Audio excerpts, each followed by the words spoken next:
Bom, boa noite a todos. É um prazer receber aqui todos os participantes. Boa noite também aos palestrantes, que daqui a pouco serão citados nominalmente. O nosso evento de hoje é um evento muito importante, porque trata de um assunto que é atual. Infelizmente, ele é sempre atual, porque ele até hoje não foi resolvido. Então, vai continuar sendo atual por um bom tempo, provavelmente. O título é Sistema Prisional Falido. Ainda é possível melhorá-lo? Para falar sobre isso, teremos aqui a doutora Aline Gomes dos Santos Silva, que é um prazer, já disse pessoalmente a ela, que era um prazer recebê-la. Ela é juíza de direito da segunda vara civil, criminal e de execuções penais da comarca de Nanuque, Minas Gerais. Então, temos uma mineira aqui entre nós. É sempre bom termos uma mineira aqui entre nós. Teremos também Dr. Marcelo Rubioli, que é o responsável pela execução penal aqui no Tribunal de Justiça do Rio de Janeiro. Ele é o juiz da execução penal. Então, esse assunto tem tudo a ver com ele. Temos também a doutora Maíra Fernandes, que é advogada criminal, tem uma longa estrada voltada para toda essa questão de sistema penitenciário, já foi conselheira do sistema penitenciário, ela foi presidente do Conselho Penitenciário do Estado do Rio de Janeiro e tem vasta experiência com esse assunto. Também é um prazer tê-la aqui. Eu, como presidente, eu apenas inicio dizendo que são muitos os enfoques que podemos dar a este tema.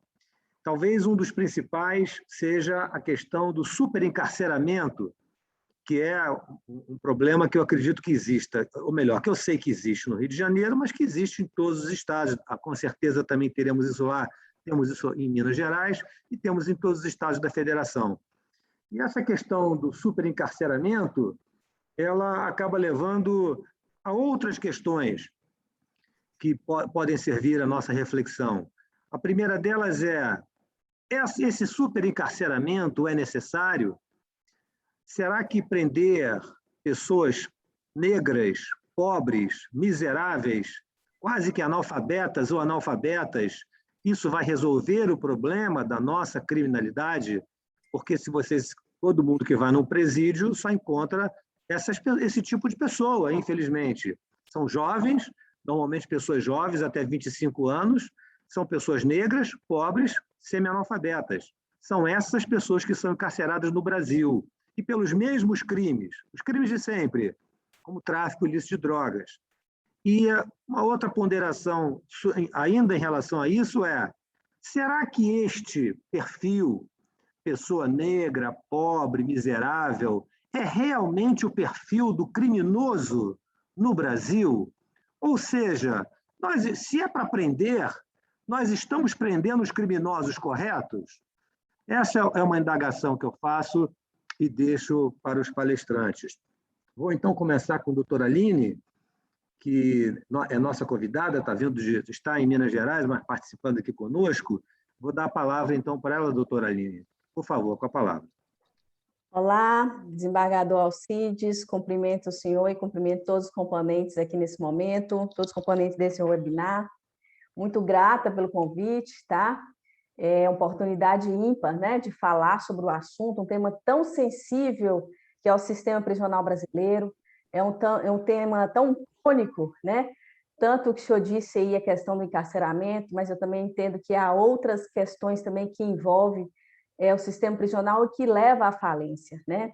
Sou magistrada há 8 anos e meio, durante todo esse período atuei na execução penal, né? Iniciei a carreira numa comarca de interior, assim como estou hoje, mas mais interior ainda, chamada Malacacheta, estado de Minas Gerais, onde a Malacacheta é até conhecida como uma cidade onde houve uma chacina que ganhou mídia.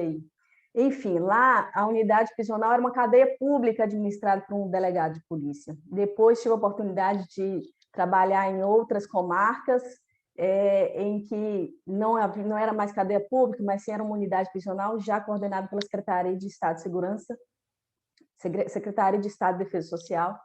e também tive a oportunidade de trabalhar no Centro de Reintegração Social, coordenado pela APAC. Vou deixar um tempo aqui desse nosso momento aqui para falar sobre a APAC, caso os doutores não conheçam e quem estiver nos assistindo também não conheça. Bom, vamos lá. Esse tema ele é tão sensível e eu vou direto à pergunta. É possível melhorar o sistema prisional? Bom, veja que antes da pergunta tem uma afirmação que já diz que ele é falido. E será se é uma falácia? Será se a gente está no campo das ideias, falar que o sistema prisional é falido? Será se a gente está chovendo no molhado, dizendo que ele não serve mesmo e por isso não há o que se fazer? Bom, recentemente o ministro Marco Aurélio, de forma muito coerente, ele reconheceu o estado de coisas inconstitucional, né, que diz respeito ao sistema prisional, que foi a proposta ADPF número 347, que baseou no pedido foi uma representação feita pela Clínica de Direitos Fundamentais da Faculdade de Direito da UERJ, né, aí do Rio de Janeiro, e destacou inúmeras irregularidades no sistema prisional, dentre elas a superlotação, que tem a ver com encarceramento em massa. Mas também tem a questão da falta de assistência material, falta de assistência educacional, falta de assistência à saúde, de trabalho, daqueles que realmente deveriam estar presos. Um outro momento também que já ficou esclarecido que há uma falência desse sistema prisional, o ministro Gilmar Mendes também, um recurso extraordinário que foi reconhecido, a repercussão geral dele, ele apontou 3 importantes saídas, aliás, possíveis soluções, né, para que chegasse a um denominador comum com relação ao sistema prisional, que seria comprometimento federativo, alocação de recursos e integração institucional. Só que é o seguinte, não é uma situação fácil falar de preso, né? É um tema impopular, é um tema das minorias, né? Logo quando se quer falar sobre esse assunto, aí já surge logo aquela questão, mas espera lá, e os direitos humanos? E os direitos das vítimas? Né? Vê-se que utiliza-se aquela prática de Aristóteles de querer impor uma outra proposição para justificar algo que está errado. Bom, eu vou fazer um adendo aí sobre a questão dos direitos humanos. Quando a gente fala de proteger a vítima, a gente fala de direitos humanos. Quando a gente fala de proteger aquele que está em uma vulnerabilidade, em uma minoria, a gente fala de direitos humanos. As últimas condenações do Brasil com relação à infração dos direitos humanos, tanto na Corte Interamericana quanto na Comissão Interamericana de Direitos Humanos, trouxe o seguinte: o Brasil foi condenado porque justamente não atuou devidamente na persecução penal de alguns casos. Entre eles, eu cito aquele caso que ficou famoso da explosão da fábrica de fogos, uma cidade no interior da Bahia, agora eu esqueci o nome, que foram vítimas 64 pessoas, mulheres, a maioria negra, crianças, que trabalhavam em situações insalubres lá naquela fábrica. Ou seja, os direitos humanos não estão aqui para proteger, digamos assim, a criminalidade. É importante entender isso, é importante e tratar desse tema aqui nessa amplitude online, que outras pessoas vão poder ouvir e entender. É preciso tirar essa pecha, né, desconstruir essa pecha de que os direitos humanos estão aqui para proteger a criminalidade. Não é assim. Vamos lá, como se trata de um tema tão impopular, né, é preciso desconstruir essas questões históricas, né, que diz respeito ao encarceramento em massa. E eu entendo o seguinte, que infelizmente, eu não vejo muita saída para a melhoria do sistema prisional se ele continuar da forma como ele está. Por que eu digo isso?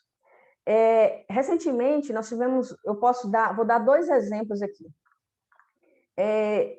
A PEC 347, ou 374, que ela se tornou a emenda constitucional número 104, ela alterou a carreira dos agentes penitenciários para policiais penais.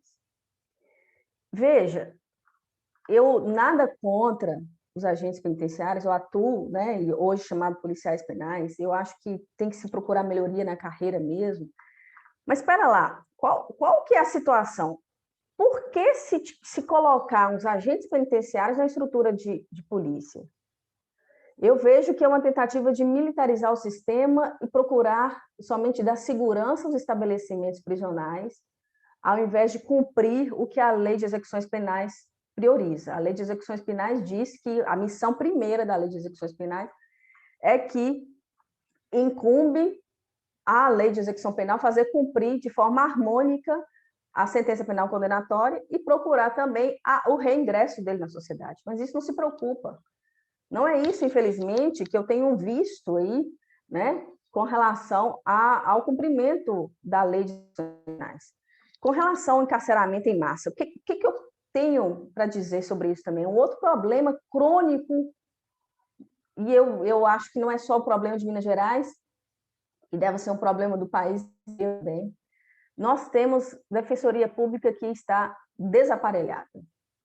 Nós temos, e por isso que aí chega essa pecha que o desembargador colocou, de que nós temos muitas pessoas pobres, a maioria negra, infelizmente, porque é uma vulnerabilidade, é uma minoria, que muitas vezes não tem acesso, condições financeiras para isso, para contratar bons advogados, contratar bancas de advogados, né? E aí temos, sim, uma criminalidade aí suprimida, e presos que muitas vezes poderiam ter alcançado algum benefício ou nem deveriam estar presos lá. Nós temos a Defensoria Pública desaparelhada, como eu disse. Aqui em Minas Gerais tem 1.200 cargos para defensores públicos, mas somente 672, somente há 672 defensores públicos em atuação. Ou seja, vai continuar sendo presos pessoas e continuando presos pessoas que talvez nem precisariam estar ali, né? E por outro lado, aí que fala assim, tá, mas tá preso, mas e a vítima? Nós também temos delegacias de polícia que são desaparelhadas.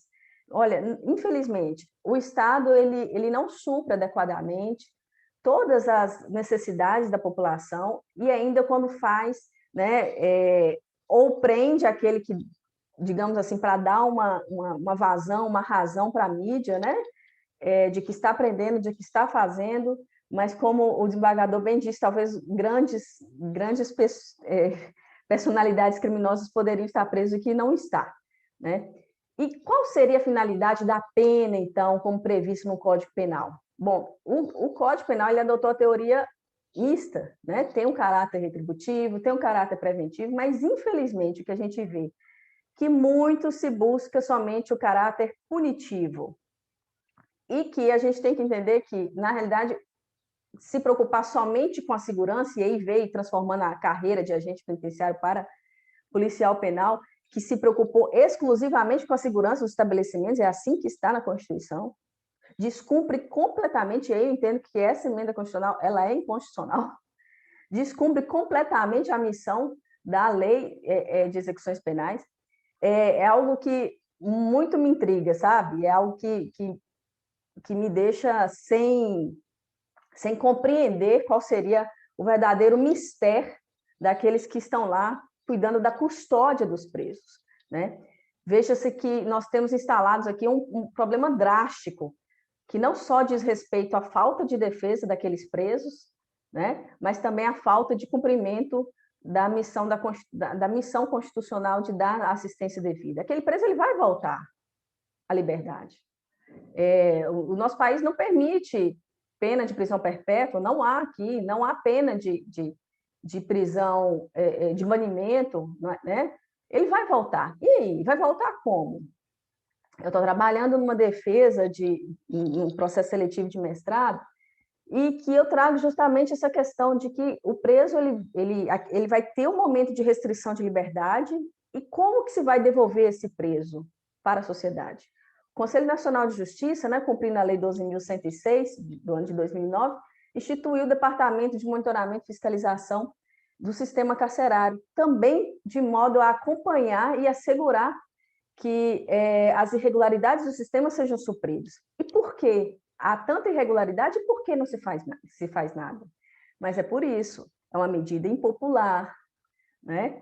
Gastar dinheiro com isso, com construção de outros estabelecimentos ou de reformulação da política pública, do modo de enfrentamento daqueles que estão presos, é impopular, não é benquisto, né? Na época em que a PEC, que transformou a carreira dos agentes penitenciários em policiais penais, estava ainda em aberto, ainda em discussão, o Instituto Brasileiro de Ciências Criminais ele publicou uma carta aberta e disse algo bem interessante. O trabalho do agente penitenciário é de atividade de justiça, não é de segurança pública. Né? O Conselho Federal de Psicologia também disse algo interessante. O sistema prisional ele possui atribuições diferentes das polícias. Não se pode ter uma militarização de quem está cumprindo pena ali, né? De quem está cuidando da custódia do preso. Então, assim, infelizmente, eu entendo que o caminho que se está seguindo é um caminho que não é o ideal, né? E, de fato, manter o sujeito encarcerado e ele sair ele podendo ser ali aliciado, né? Aliciado por grandes instituições do crime, por exemplo, ele sai aliciado. É um sujeito que não teve acesso à educação ou que teve acesso de forma restrita à educação. É um sujeito que está à margem da sociedade, daí, e por isso o nome, né, marginal da sociedade. E ele, naquele momento que ele foi restrito da liberdade, em que era obrigação do Estado custodiá-lo ali, e aí o que fez? Né? Eu vejo que há um hiato muito grande entre o que se prevê a Lei de Execuções Penais de 1984 e o caminho que está seguindo o Estado brasileiro. Eu acho que o caminho ele não está progredindo, ele está regredindo, assim, a meu ver, com todas as vênias aqui para quem entende o contrário. Não se concebe prender o sujeito e liberá-lo de uma forma mais selvagem do que ele ali, digamos assim, que ele poderia sair.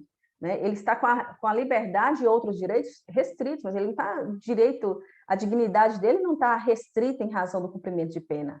Né?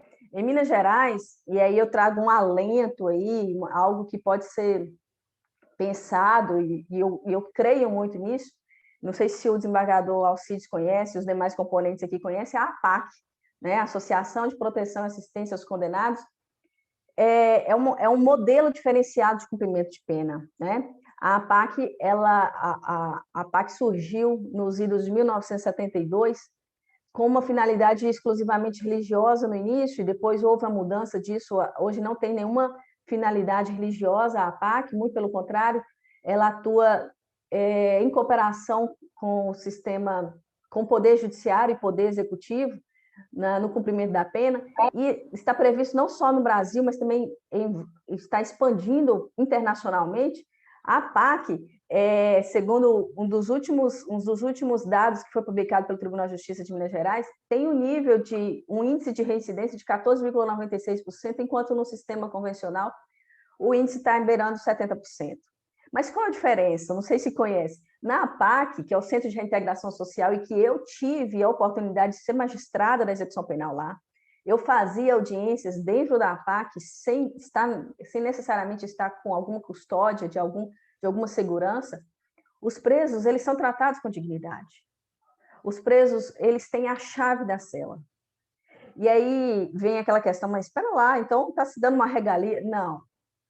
Está tratando com dignidade, mostrando para ele, às vezes, algo que ele nunca conheceu durante toda a existência de vida, nunca teve acesso a uma cultura, a um tratamento educado, ao revés, pode ter tido acesso a um tratamento hostil, né? Durante muito tempo, inclusive no meio familiar.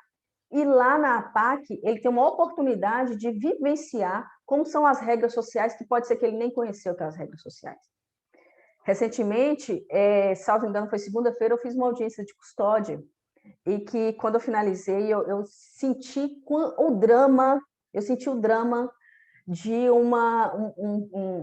um Estado que ele não está funcionando, de que as coisas não estão funcionando. Veja, uma mulher, né, ela foi presa, e aí ela foi presa por estar espancando o filho, e tem algo bem cruel ali mesmo, né? Ela era uma jovem, 26 anos, e eu perguntando para ela se ela tinha outros filhos, ela disse que tem 3 filhos. O único filho que morava com ela era esse que foi vítima dela. Os outros filhos, ela não sabe onde está, ela deu para alguém, doou, segundo ela, foi a palavra que ela usou. Outro tem 11 meses de vida, ou seja, um bebê ainda, e que está institucionalizado. E o Estado resolveu o problema, prendeu ela, né? Apreendeu, ela está presa, encarcerada, e o filho que foi vítima dela está institucionalizado. Pronto. Para o Estado está resolvido o problema. Espera lá, e não é assim. Né? Nós temos um problema crônico estrutural. Não é que se fala, não há que se falar que seria uma questão, então nós vamos enveredar pelo caminho do assistencialismo. Não, nós vamos enveredar pelo caminho de que o Estado está aqui para garantir todas as questões que envolvem a dignidade da pessoa humana, desde educação e vários outros tipos de assistência, né? Assistência social, assistência educacional, enfim. É um drama, é um drama. E voltando a falar sobre a APAC, essas diferenças de índice, né, de reincidência, na APAC, como eu disse, o preso ele tem a chave. Ele pode fugir, poderia abrir a unidade prisional, que é chamada de Centro de Reintegração Social, e todos de lá saírem, presos de alta periculosidade, latrocínio, tráfico de drogas muito cumulativo. E aí? Não faz. Mas no sistema prisional convencional, se ele tiver a primeira oportunidade, ele foge. E eu te falo, qual que é o sistema que vai dar certo? É o sistema prisional convencional? Ou você poderia dar uma voz de confiança, como já se tem dado aqui em Minas Gerais? Minas Gerais acaba que foi que é o estado que é precursor nas APACs, e tem a APAC modelo que se localiza lá em Itaúna, que é modelo internacionalmente conhecido, em que ele tem a chave da unidade prisional e ele não foge porque ele sabe que ele tem algo a cumprir ali ainda, que ele tem pena a ser cumprida e que ele se responsabiliza por aquilo. Então, o sistema prisional convencional, ele não ressocializa ninguém. Da forma como está, não. Da forma como está estabelecida, não tem condições. Na forma como continua se estabelecendo, que a militarização, a meu ver, da carreira daqueles que eram agentes penitenciários transformados em policiais penais, não. É um formato em que, na primeira oportunidade, o preso vai fugir. É um formato que, na primeira oportunidade, ele se sentiu injustiçado por estar ali, não ter tido acesso a uma defesa decente, uma defesa aguerrida, porque o Estado não proporcionou isso para ele também, né? E como eu disse aqui, não se está falando de um Estado assistencialista, está falando de um Estado que tem que cumprir o que está na Constituição, minimamente. Mas em uma PAC, por exemplo, onde ele está ali cumprindo a pena com todos os benefícios sendo analisados a tempo e modo, mas os rigores da lei de execução penal, e que ele tem a noção exata do crime que ele praticou, e que ele vai sair ali de forma mais humanizada. Então, assim, eu sinto que o problema não está somente na superlotação é um deles, mas que, além da superlotação, há o problema da assistência, né? Todas as assistências que estão previstas na Lei de Execuções Penais, assistência à saúde, assistência à educação, possibilidade de trabalho, acredito no trabalho, e a APAC, ela coloca isso bem estabelecido, que eu acho muito interessante. No sistema prisional convencional, a comida ela vem pronta para o reeducando, né? O interno. Na APAC, ele precisa fazer o próprio alimento, senão ele não come. Né? A APAC, enquanto um preso ele custa, entre aspas, em média, para o estabelecimento em torno de R$ 1.200 a R$ 1.500, no sistema convencional, o valor é altíssimo. Segundo algumas pesquisas que eu fiz, chega até R$ 3.000, a depender do estado. No sistema da APAC, não se tem armas. No sistema convencional, se tem armas. E aí, qual que é a diferença de rigor? Eu, que já fui juíza na APAC, na comarca de Pedra Azul, uma comarca do interior de Minas Gerais também, onde, não sei se todos aqui conhecem, por ser de outro estado, saíram algumas personalidades conhecidas, o Saulo Laranjeira é um deles. Tive a oportunidade de trabalhar, ao mesmo tempo, nos dois sistemas, tanto no sistema convencional, quanto no sistema apaquiano. A quantidade de faltas disciplinares que eu trabalhava no sistema convencional é muito superior à quantidade de faltas disciplinares que existiam na APAC. Porque na APAC eles aprendiam, e eles mesmos era eleito um líder, mas não um líder, eleito por posição criminal, digamos assim, tal como acontece no sistema convencional. O sistema convencional manda quem é o mais forte, manda aquele líder que está que integra uma organização criminosa de maior repercussão, digamos assim. Na APAC, não. É o líder que cumpre a disciplina, é o líder que tem um horário para acordar e que coordena todos os demais, né? Então, é ele que faz a análise primeira das faltas disciplinares que são praticadas.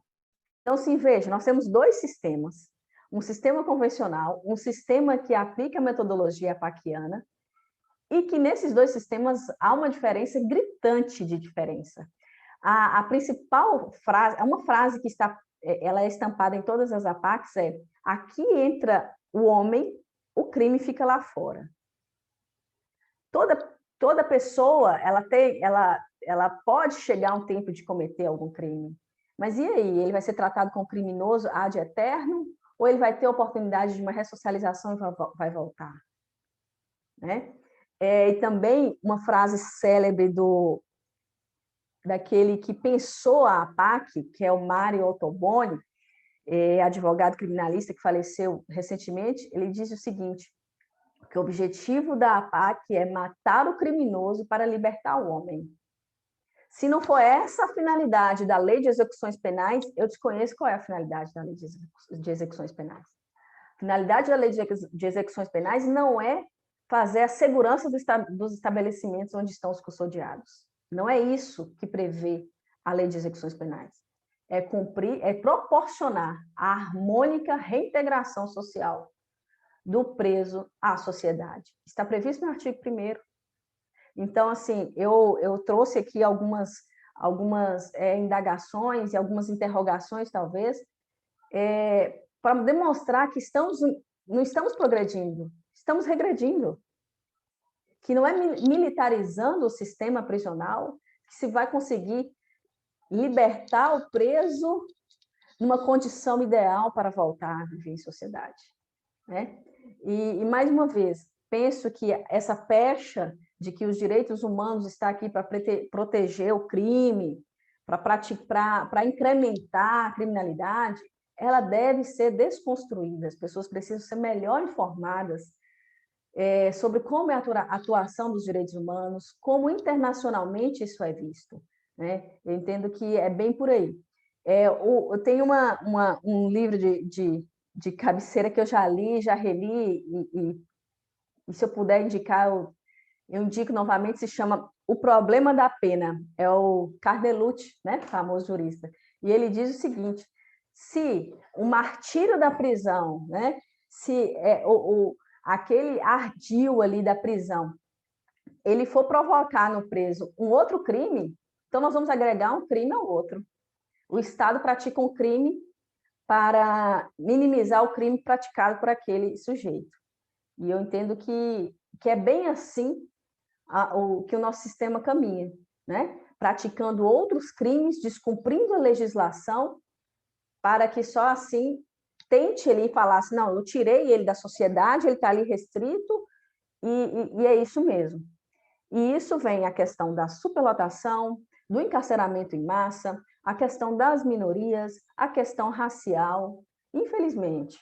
Infelizmente, é isso que a gente vê com repercussão na sociedade, é isso que eu vejo no meu dia a dia, é isso que eu percebo na minha atuação enquanto magistrada, durante todo esse tempo e trabalhando em diferentes estabelecimentos prisionais, e percebendo como que a falta de defesa do Estado, a falta de defensoria pública no Estado também contribui. Então, assim, nós temos o problema do sistema prisional falido e temos esses outros problemas laterais que são crônicos também, tá? Então, e aí eu finalizo esse momento dizendo, mais uma vez, o quanto estou grata, né, pela oportunidade de estar aqui, o quanto estou grata pelo convite. Estou trabalhando aí nessa tese de tentar trazer a metodologia apaquiana para o sistema prisional convencional, porque eu acredito que a APAC é um sistema interessante, é um sistema acolhedor, é um sistema humanista de cumprimento de pena. É o sistema ideal, é o sistema que cumpre a Lei de Execuções Penais, diferentemente do sistema atual. Agradeço a todos, finalizo aqui a minha fala. Muito obrigada. Doutora Aline, consegue me ouvir? Sim. Não estou conseguindo ligar a minha câmera, estou com algum problema aqui. Doutora Aline, eu achei muito interessante o que a senhora falou sobre esse sistema APAC, né? Agora, como é que se decide lá em Minas? Como se decide aí em Minas quem vai para esse sistema e quem vai para o sistema prisional convencional? Aí no Rio de Janeiro não tem APAC ainda, desembargador? Olha, que eu saiba não, o doutor Rubiola é que pode responder melhor sobre isso, mas eu desconheço que exista isso aqui no Rio. Pode ser que o errado seja eu. Olha, desembargador, é um sistema que é interessantíssimo. Como eu disse, eu já tive a oportunidade tanto de trabalhar, né, como juíza da execução penal, quanto de visitar várias APACs distintas. É algo, eu digo, no sistema convencional, o preso ele tem um cheiro. Ele chegava, né, na sala de audiência, agora por videoconferência, né, a gente faz as audiências pelo sistema de videoconferência, mas antes ele chegava pálido e com cheiro de preso. E assim, uma pessoa dessa que está ali, ela restrito igual mesmo, me desculpe o termo que vou usar, mas tal como um animal, ele vai se liberar do como para o sistema, né, para a liberdade. Na PAC, não. Na PAC, ele não tem uniforme, na PAC, ele usa roupa comum, ele tem obrigações da hora que ele acorda até a hora que ele vai dormir. Ele tem horário para acordar, ele não fica com tempo livre, ele tem ocupação em toda parte do tempo e devolve para a sociedade em valores, às vezes, com trabalho, né? Tem oficinas de trabalho, enfim. Mas quem decide se vai para a APAC ou vai para o sistema comum? Nas comarcas em que há uma APAC estabelecida, existe uma comissão que é instituída pelo juiz da execução penal. Eu já tive a oportunidade de instituir uma comissão que é formada por assistente social, por advogado, por psicólogo, alguns técnicos que fazem a análise análise do preso, a análise dos requisitos, se ele quer, porque ele tem que querer, se ele tem um perfil para estar lá na APAC. Então, é uma comissão instituída pelo juiz da execução penal que decide, ele ouve vários presos, passa por vários técnicos e faz a análise ali daquele que tem o perfil para ir para a instituição. É uma prisão, mas é uma prisão diferente. É um centro de reintegração social. Entendi. Suas palavras são muito boas. E depois eu vou querer saber do Dr. Rubioli se existe isso aqui pelo Rio de Janeiro e o que ele pensa também sobre esse assunto. Mas eu notei alguns pontos que a senhora mencionou, e eu concordo em linhas gerais com tudo que a senhora disse, parabéns. Quando se diz, como a senhora mencionou, e vários já falaram, que o sistema prisional é um estado de coisa inconstitucional, isso é muito bonitinho, mas isso adianta para quê? Qual é a eficácia disso? Para que isso serve? Isso vai adiantar para quê? Vai melhorar em que a vida do apenado? Em nada. O Supremo decreta que o sistema prisional é um estado de coisas inconstitucional e fica por isso mesmo. Então, quer dizer, de palavras, nós não precisamos mais delas, nós precisamos de ações, né? Ações efetivas para melhorar a vida do ser humano. É isso que me parece que falta, né? E acho também que existe uma questão ideológica por trás disso, porque muitos efetivamente acham que o lugar dessas pessoas é na penitenciária, não importa como. É no sistema prisional, não importa como. Porque há muitos que pensam o seguinte: não, mas e o sujeito que pratica um homicídio? E o sujeito que... E a vítima? Ninguém pensa na vítima. Quer dizer, se esquece que nós estamos falando aqui de mais de 500 mil pessoas, se esquece que vão voltar para a sociedade. Sim, que vão retornar para a sociedade muito piores do que quando chegaram, do que quando saíram, né? E se esquece que nós estamos falando aqui de princípios constitucionais que deveriam ser aplicados. Outro dia, por exemplo, eu fui saudar uma decisão da 5ª turma do STJ, a senhora talvez tenha ficado a par dela, em que se decidiu lá de forma unânime que um determinado apenado que tinha cumprido a sua pena em condições absolutamente humilhantes, que ele teria o cumprimento da pena dele considerado como cumprimento em dobro. né? Uma decisão que me parece certíssima, o princípio da fraternidade, o princípio da dignidade da pessoa humana. Pois muito bem, quando eu postei isso, eu recebi como resposta de uma juíza a seguinte indagação: ah, mas os juízes criminais vão ficar sem ter o que fazer aqui no Rio de Janeiro. A senhora veja bem. E eu respondi: não, querida, não se preocupe. Prender negros, pobres e miseráveis é um dos principais esportes que temos aqui no Brasil. Então, não fique tranquila que os juízes criminais continuarão trabalhando. Um outro colega meu me disse assim: me poupe desse discurso. Eu quero o sujeito que pratica crime hediondo tem mais que morrer lá dentro. Então, existe, ainda que não declarada, uma questão ideológica por trás disso pelos próprios operadores do direito. Um determinado procurador de justiça diz aqui, para quem quiser ouvir, que o problema do sistema prisional é que se prende pouco. Nós deveríamos estar prendendo mais. O problema é que prendemos pouco. Ele sustenta isso. Então, no momento que ele tem a capacidade de sustentar isso, tudo. E ele não está falando isso por ignorância. Ao contrário, ele é extremamente inteligente e culto. Ele fala isso por ideologia. É a ideologia dele, né? Então, esses me parecem alguns dos problemas aqui. Eu vou passar para o doutor Marcelo Rubioli, para que ele, então, possa fazer a palestra dele. Doutor Lely, muito obrigado. Eu agradeço. À disposição.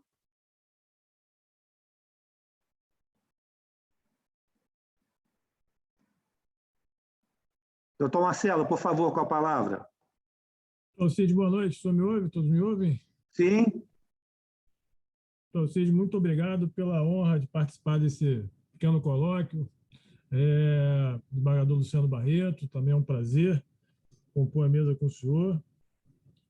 Doutora Maíra, doutora Aline. É uma pena que o doutor Rafael não possa ter participado desse encontro, uma vez que o doutor Rafael talvez seja um dos maiores conhecedores do sistema prisional, junto com o doutor Bruno Rudieri e a doutora Juliana Benevides, esses, sim, especialistas na matéria. Queria saudar a Vossa Excelência. No primeiro momento, ir externando e amalgamando a essa saudação à desembargadora Gáulia, com a percepção que tenho que a EMERGE volta a se alinhar a um eixo que antigamente era comum, né, de ouvir também o que o próprio Tribunal de Justiça pensa sobre as matérias, né? O desembargador Carpena sempre dizia que a EMERGE é a casa do juiz, né? Sua Excelência tinha parcial razão, a EMERGE é a casa do juiz, mas também é a casa do povo, é a casa da população, né? É um local que tem que ser plural e universalizado. E para essa pluralidade e essa universalidade, é importante que todos tenham voz, não somente uma linha, um eixo. E, mais do que isso, é importante que o juiz, que no final do objeto da EMERGE é o destinatário do aperfeiçoamento, também seja dado a oportunidade de manifestar suas percepções, suas convicções, suas dúvidas e suas agruras, né? Então, nesse particular, eu saúdo Vossa Excelência, a diretora-geral. Acho que não falo por mim, mas falo em relação ao doutor Rafael. O Tribunal de Justiça tem muito a contribuir com a questão carcerária, tem muito a mostrar ante a preocupação face aos problemas do sistema carcerário. E realmente é uma pena que Sua Excelência não possa estar presente, e com certeza iria abrilhantar muito mais e tornar muito mais profunda a discussão. Mas fica aqui o registro, espero que isso seja uma tendência. O Tribunal de Justiça, não falo por mim, que eu sou o mais humilde dos magistrados, sempre fui, mas o Tribunal de Justiça tem quadros extremamente capacitados e que tornam qualquer debate de uma profundidade ímpar. Nesse particular, é importante, como a doutora Aline começou, nos atermos ao título, né? Sistema prisional falido. Sim, em parte, sim. Mas o que é o sistema prisional? É só a prisão? É só o policial penal, que a doutora Aline ressaltou, uma pequena indignidade quanto à modificação da carreira de externo, que o motivo não foi militarizar, o motivo foi resgatar aquela carreira que aqui, pelo menos no Rio de Janeiro, é altamente desvalorizada, desqualificada, desprezada, esquecida e marginalizada, talvez não tanto quanto, mas bem parecida com a população que toma conta. O sistema prisional é só isso? É o tempo pequeno, mas na conceituação de povo, né? Um pequeno tempo que o cidadão vai passar encarcerado, é só isso o sistema prisional? Me parece que não.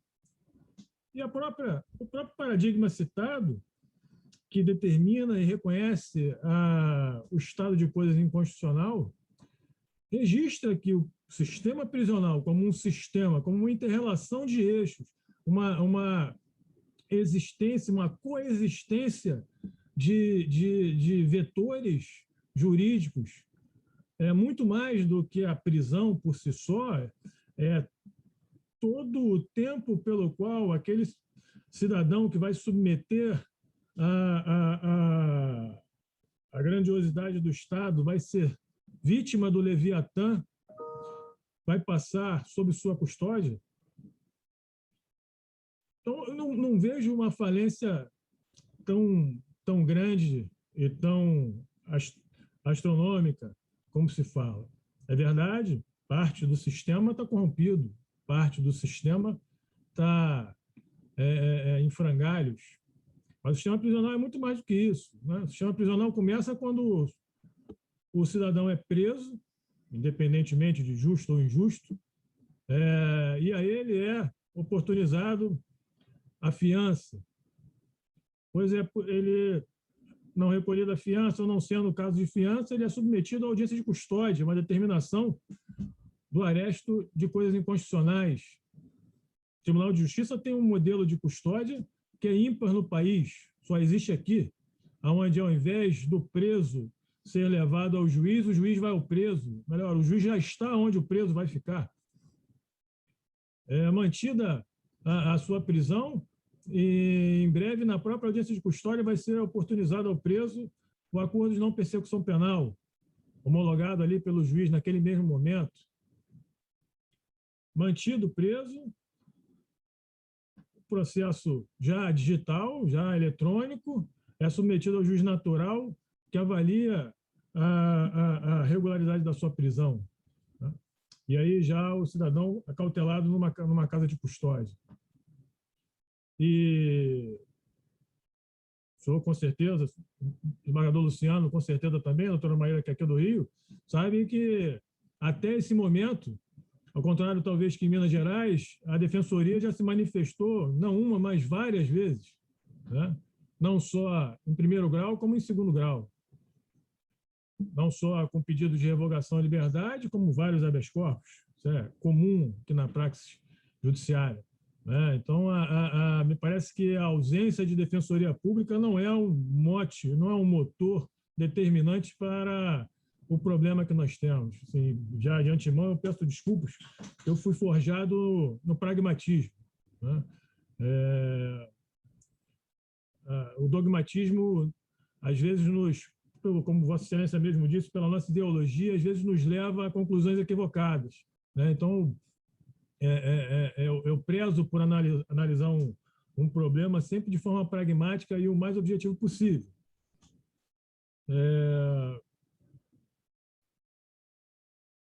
Chegando à cadeia pública, a casa de custódia aqui no Rio de Janeiro, aí sim começa a agrura, e aí concordaria com a falência do sistema.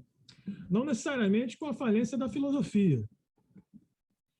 O preso é submetido a um sistema degradado, mas não por desassistência jurídica. Talvez muito pelo contrário, né? Quem milita no crime aqui no Rio de Janeiro sabe o quão trabalhoso é um processo não pelo processo em si, pelo mérito da causa em si, porque o rito é muito simples, mas por todas essas discussões à latre da manutenção ou não de uma prisão, da possibilidade ou não de uma substituição da prisão por uma medida cautelar. Né? Como diria o ministro Chiet, o drama da prisão cautelar também é partilhado ao juiz, porque a ele é levada a discutir e rediscutir aquela questão, às vezes até prejudicando o próprio réu, né? Onde o juiz tem que parar para reanalisar a prisão sem poder dar andamento ao processo. Nesse momento, concordaria que o sistema é ineficaz, né? Mas ineficaz porque, infelizmente, houve uma opção política, que não é de agora, é uma opção continuista, né, já de várias décadas, de desinvestimento no sistema. Né? Nós temos cadeias antigas, uma arquitetura ultrapassada, sem uma cadeia de suprimento mínima que garanta não só ao preso, mas também ao policial penal o mínimo de dignidade no trabalho. Só quem conhece o sistema vê que o policial penal é tão vítima da degradação do sistema quanto o encarcerado. Mas nem por isso a prisão é de todo desnecessária, ou talvez generalizadamente desnecessária. Aqui no Rio de Janeiro, Vossas Excelências bem sabem que a criminalidade é particular, né? Talvez sejamos o único estado do Brasil onde várias facções existem, às vezes coexistem e muitas vezes se degladiam. Esse é um complicador extremo para a distribuição das forças e do combate à violência pública. E daí já se vai que essas três facções exigem, por segurança de todos, unidades exclusivas. Esse é um outro complicador na análise prática do sistema prisional. Existe o Comando Vermelho, Terceiro Comando, o Povo de Israel, a milícia, cada uma fazendo jus, porque necessário para a segurança de todos, de unidades prisionais individualizadas, que já geram outro problema, face à necessidade de equacionamento das vagas. Não há como se equacionar vaga existindo 4 vertentes totalmente estanques e imiscuíveis. Então, se de um lado nós temos um sistema degradado que gera uma situação degradante ao preso e às equipes das polícias penais, nós temos todo um arcabouço jurídico que é extremamente moderno, extremamente atual. A própria lei de execução penal é uma lei extremamente atual, né, que parte de princípios de meritocracia do preso, de ressocialização do preso, mecanismos paralelos de reconhecimento de benefícios penais, reconhecimento de chances ao apenado de demonstrar a sua vontade de compor de novo a sociedade. Agora, dizer que, por si só, o encarceramento em massa se dá por questões raciais, por questões econômicas, questões ideológicas, parece uma afirmação genérica demais para ser correta. Levando em consideração, principalmente, que a própria Polícia Militar e a Polícia Civil é formada basicamente por negros, né? Talvez a Polícia Militar do Rio seja o maior índice de policiais em suas fileiras, que são de outras raças, de outros gêneros, inclusive, né? Me parece que a questão do encarceramento em massa deságua no sistema prisional, mas não tem, por causa ou por motriz de círculo vicioso, pura e simplesmente o sistema. É óbvio. O problema aqui posto é o sistema prisional e o que fazer para melhorá-lo. Será que desencarcerar pura e simplesmente, não que não haja necessidade de desencarceramento, desencarcerar pura e simplesmente vai resolver o problema? Ou será que nós só vamos fazer como Pôncio e lavar as mãos? Colocar alguém que tenha cometido um crime pura e simplesmente na rua não é jogá-lo aos leões tanto quanto mantê-lo? Me parece que sim, né? Por isso que tão somente abolir o sistema carcerário me parece uma solução muito mais simplista do que a complexidade da questão impõe.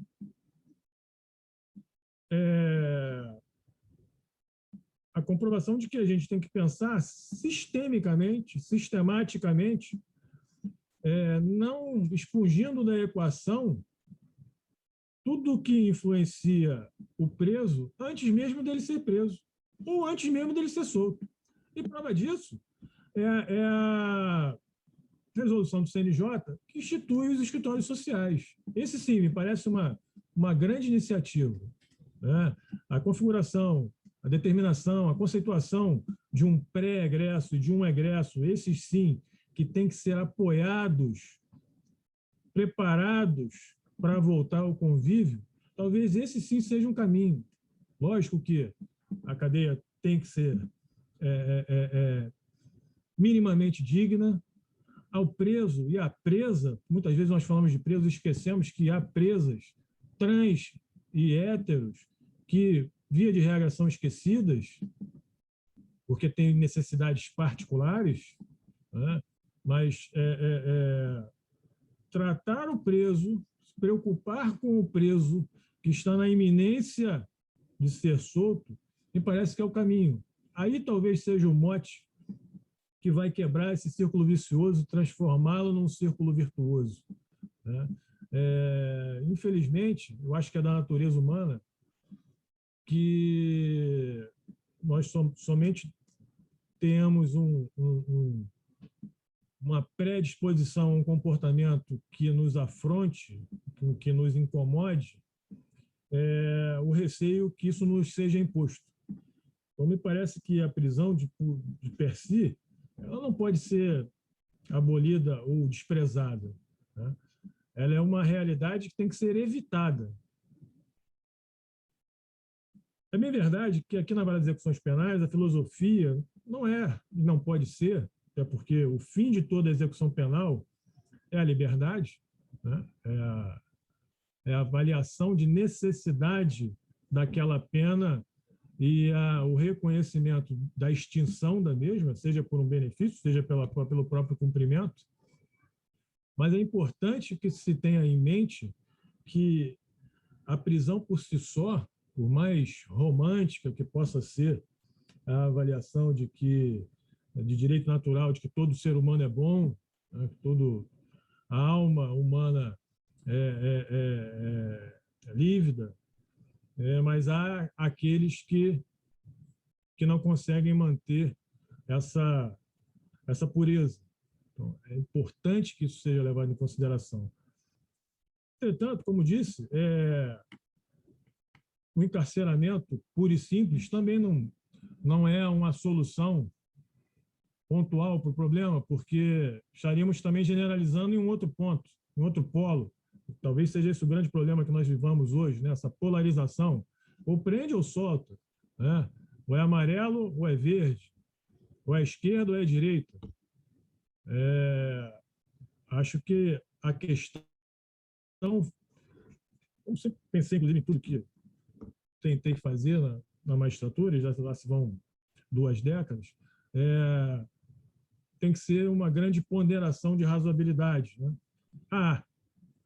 Quem possa sair mais brevemente, há quem tenha que permanecer um tanto quanto enclausurado para que seja preparado para o convívio.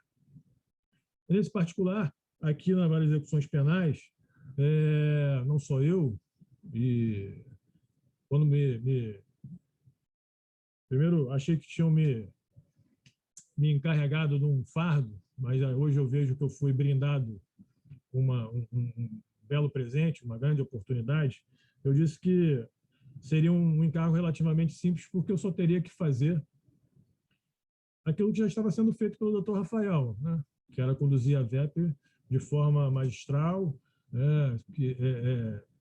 Eliminando as reclamações que até então existiam, né? De intransigência, de demora, de morosidade, né? Mas aqui na VEP, vi desde o início que o sistema do Dr. Rafael já é passível de melhorias, inclusive tratadas junto com ele a presidência, né? E principalmente em função da pandemia, evoluções que não o sistema prisional, porque infelizmente não temos esse poder. Eu sempre achei que a gestão, nesse particular eu concordo, né? O sistema prisional não é segurança pública, mas é forma de cumprimento de um processo. Eu sempre achei que esse encargo deveria ser o órgão judiciário, lógico que com a própria dotação orçamentária, né? Eu tenho certeza, da forma como as coisas são feitas no Tribunal de Justiça do Rio de Janeiro, essa realidade seria mudada com muita brevidade, mas, como estou dizendo, é importante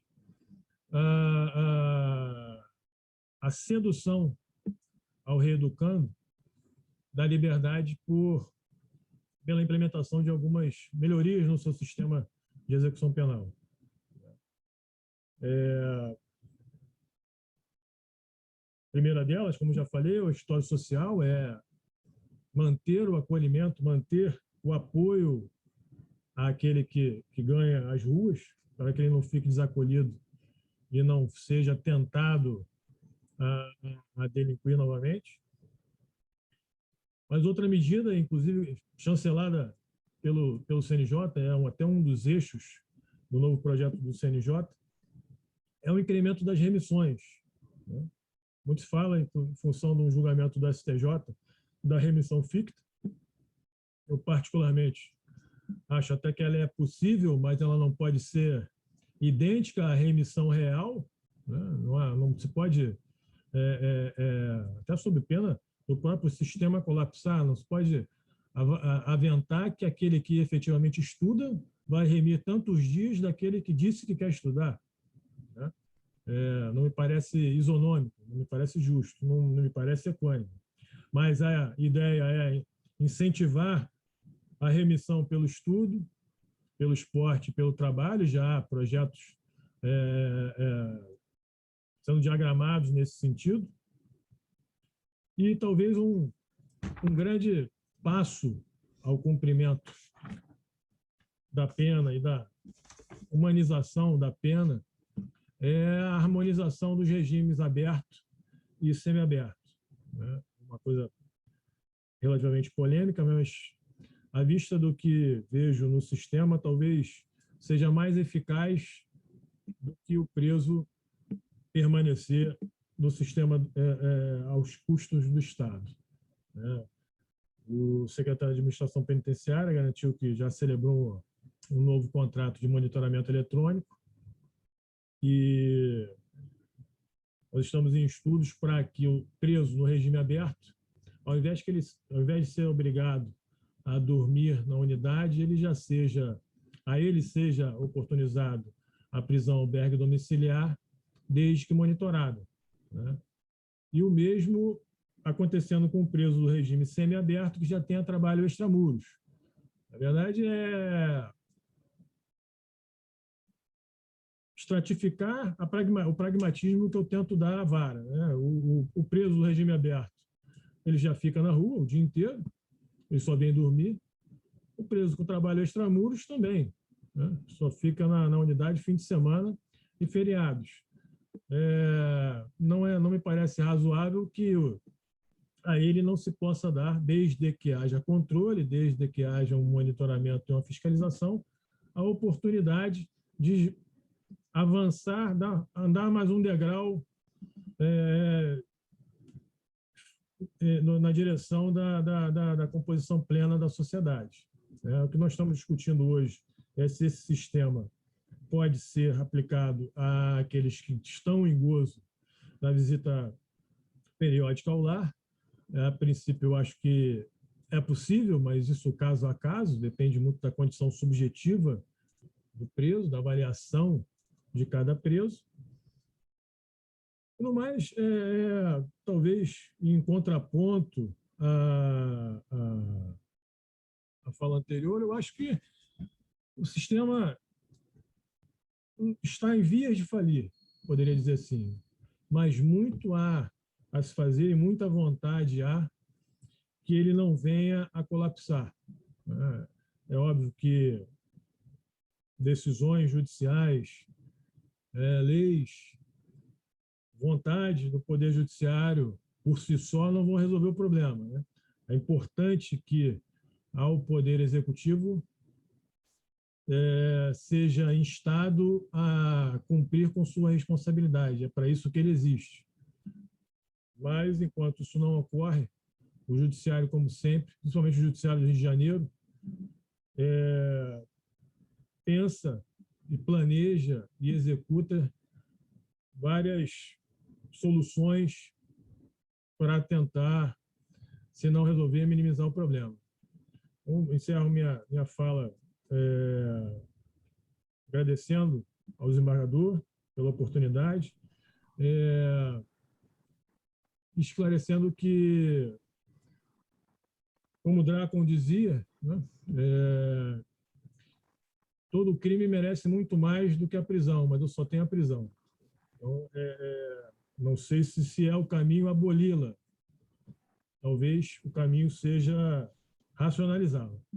Muito obrigado. Doutor Marcelo Rubioli, muito obrigado por sua excelente palestra. Eu espero que o senhor volte aqui ao nosso fórum em outras oportunidades para que possamos debater e falar de outros assuntos. Mas eu vou me permitir apenas mencionar dois aspectos que foram tratados na sua palestra e dos quais eu discordo com todo respeito, evidentemente. O primeiro, quando o senhor mencionou em relação aos crimes mais graves, o senhor disse assim: há outros que precisam ficar mais tempos para serem preparados para voltar à sociedade. Foi basicamente isso que o senhor disse. Eu discordo, porque eu não acredito que alguém consiga ser preparado para voltar à sociedade dentro desse sistema prisional que nós temos. Claro que estou me referindo ao regime fechado, claro, mas dentro do regime fechado, não me parece que alguém tenha condições de voltar ao regime fechado, à sociedade. Essa pessoa, quando volta à sociedade, volta PhD em criminalidade. Se entrou por furto, vai sair, vai virar roubador, e por aí vai. Nós temos uma questão que, a mim, me parece importante, que até a doutora Aline também comentou.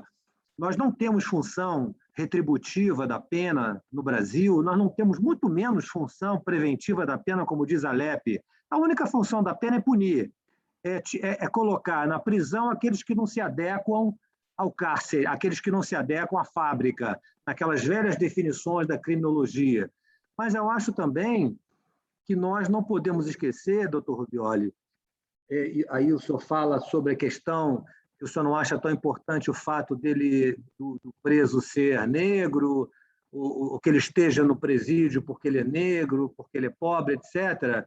E eu só gostaria de lembrar ao senhor o problema da seletividade, que é muito grande no nosso país. Quem são as pessoas que são presas no Brasil e por que crimes essas pessoas são presas?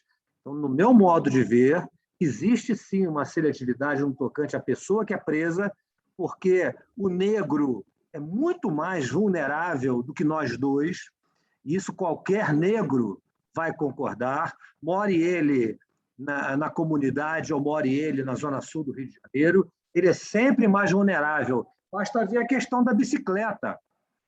A polícia prendeu rapidamente o responsável pelo furto da bicicleta.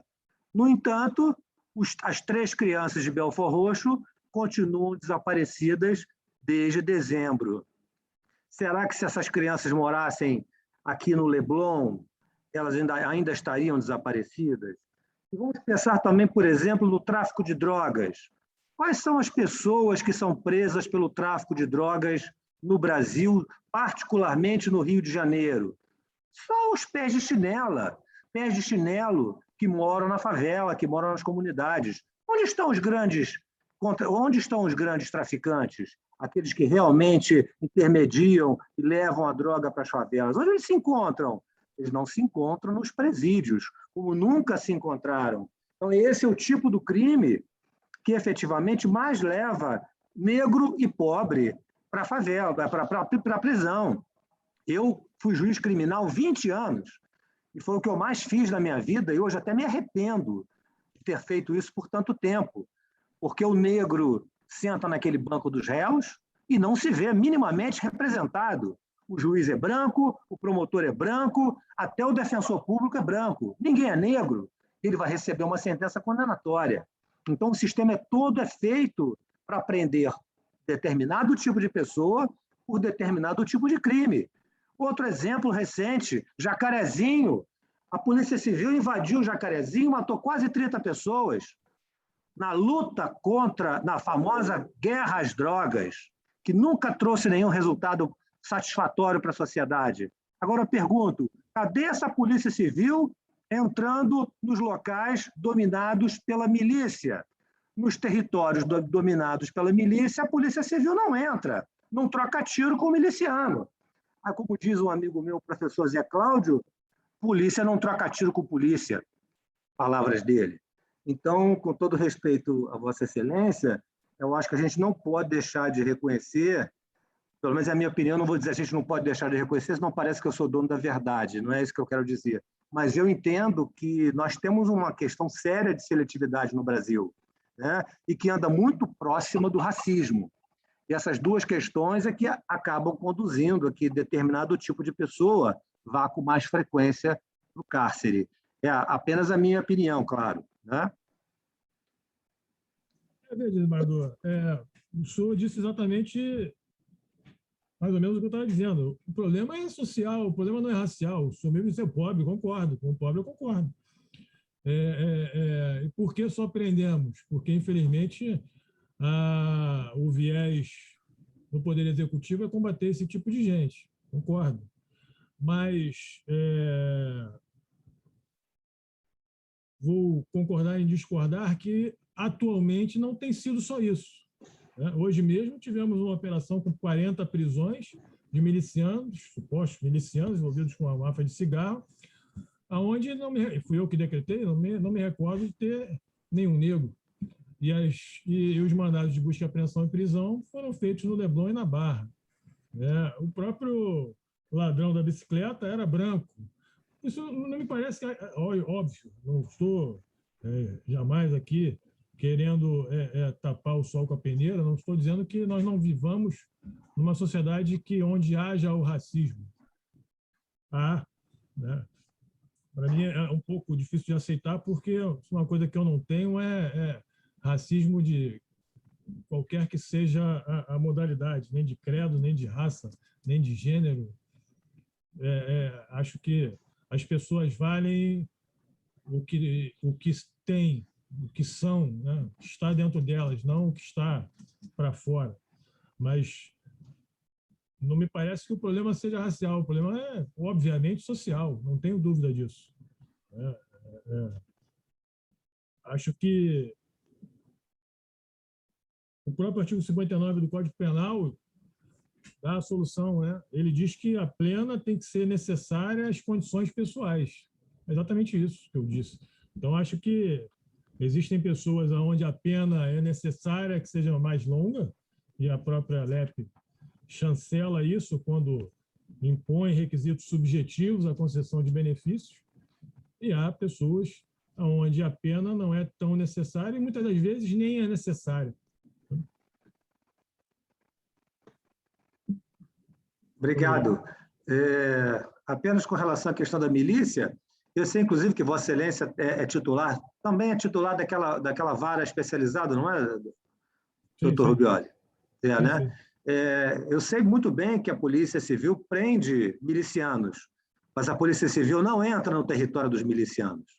Essa é a minha crítica. Eles entram no Jacarezinho, mas eles não entram nos territórios dominados pela milícia.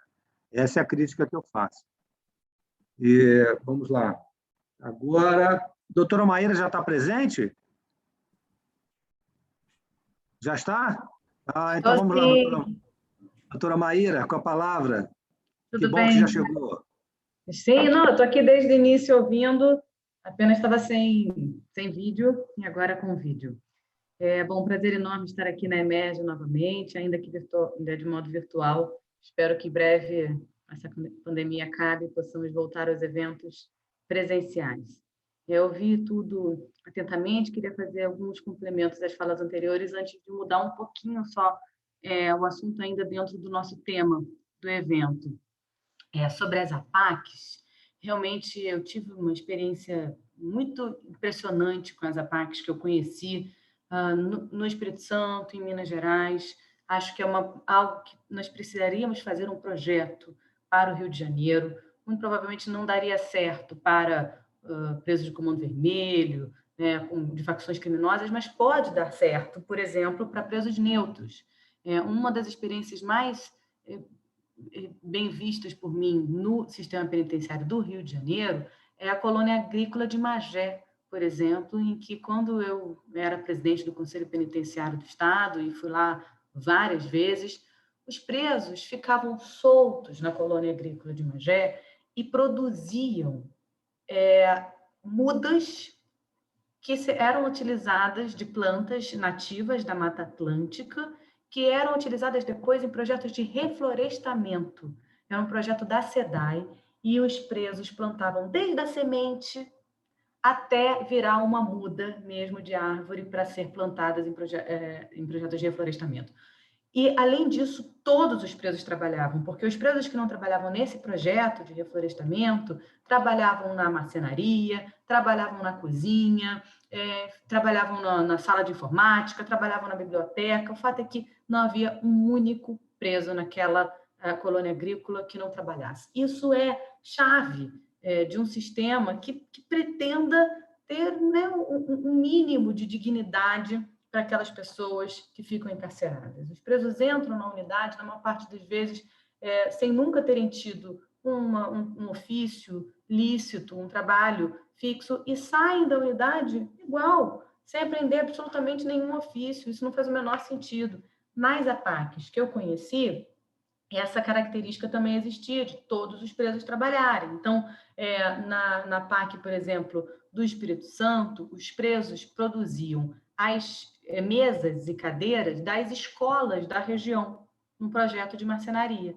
Eles produziam os pães que eram fornecidos nessas escolas, além dos pães também que eles próprios consumiam. Tem uma infinidade de coisas que é possível fazer em termos de trabalho e de educação e que, infelizmente, nós não vemos no nosso sistema penitenciário de modo geral. O Rio de Janeiro já foi referência em vários projetos bacanas. Nós tínhamos um projeto, por exemplo, de produção de tijolo ecológico no complexo penitenciário de Bangu, que já foi premiado. Infelizmente, vários desses projetos se perdem.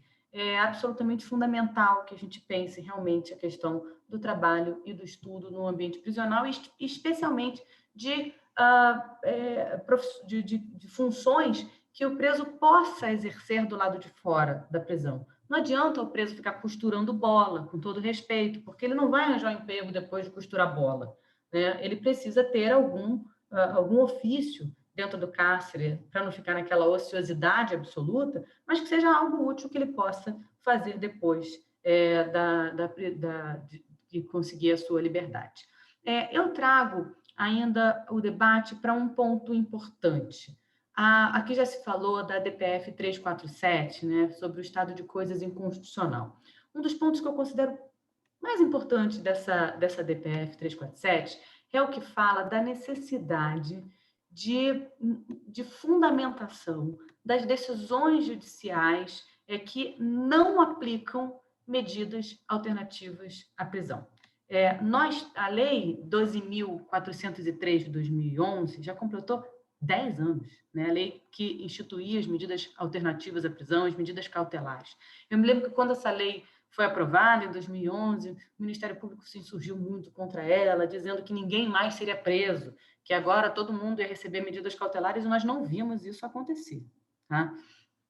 Até hoje, nós não conseguimos aplicar o 319 do CPP e adotar em larga escala as medidas cautelares alternativas à prisão. A prisão hoje ainda permanece como regra e não como exceção. E os juízes, de modo geral, não seguem esse dever de fundamentação que toda decisão judicial deve ter, claro, na hora de não aplicar, né, uma medida alternativa à prisão, né, porque na lógica aí de que a prisão acaba sendo regra. Então, mudar essa lógica é absolutamente fundamental e esse considero um dos pontos mais importantes daquela decisão, daquele caso, né, daquela petição da 347, que ainda não terminou o seu julgamento, já foi concedida uma liminar muito importante, que reconheceu, de fato, esse estado de coisa inconstitucional, mas houve um pedido de vista e o julgamento ainda está suspenso. Uma outra coisa que eu acho muito importante é nós pensarmos o próprio cumprimento de súmulas vinculantes que tratam de medidas desencarceradoras e que também não são cumpridas. Eu trago essas questões, a questão da motivação da decisão, a questão do cumprimento de súmula, de vários habeas corpus coletivos também, que já foram concedidos pelo Supremo Tribunal Federal, porque enquanto nós não falarmos de medidas desencarceradoras dessa forma, nós não conseguiremos falar de melhoria de um sistema penitenciário. O nosso sistema penitenciário brasileiro está completamente superlotado, né? E dessa superlotação decorrem todos os problemas. Da superlotação, aumenta a violência. Da superlotação, aumentam os problemas de saúde, de doença, que o sistema não é capaz de atender a todos os presos e dar medicamentos e atenção à saúde, etc. Da superlotação, aumentam os problemas respiratórios e uma quantidade enorme de pessoas. Nós tínhamos referência também no Rio de Janeiro, por exemplo, para o tratamento de tuberculose, de HIV e de várias outras doenças. Infelizmente, nós mudamos muito esse cenário nos últimos anos. Houve um aumento muito grande de casos de tuberculose, porque, é claro, uma unidade superlotada, com pouca ventilação de ar, vira uma espécie de uma estufa para problemas respiratórios, como a tuberculose e, claro, agora, Covid. Da superlotação decorrem um aumento das faltas disciplinares, que também, por sua vez, impedem uma série de benefícios, e aí o preso fica lá dentro mais tempo ainda, e aí não sai, fica num ciclo vicioso.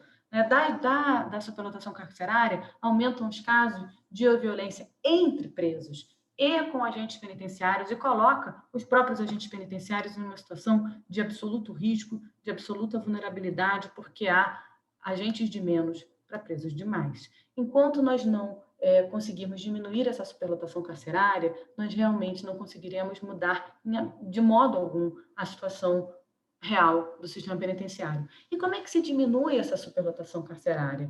Bom, primeiro, aplicando os benefícios que já estão previstos em lei, né? Aplicando súmulas que já estão pacificadas pelos nossos tribunais superiores, aplicando decisões favoráveis em habeas corpus coletivos, como o habeas corpus das mulheres. Eu vou dedicar um tempo da minha fala para isso.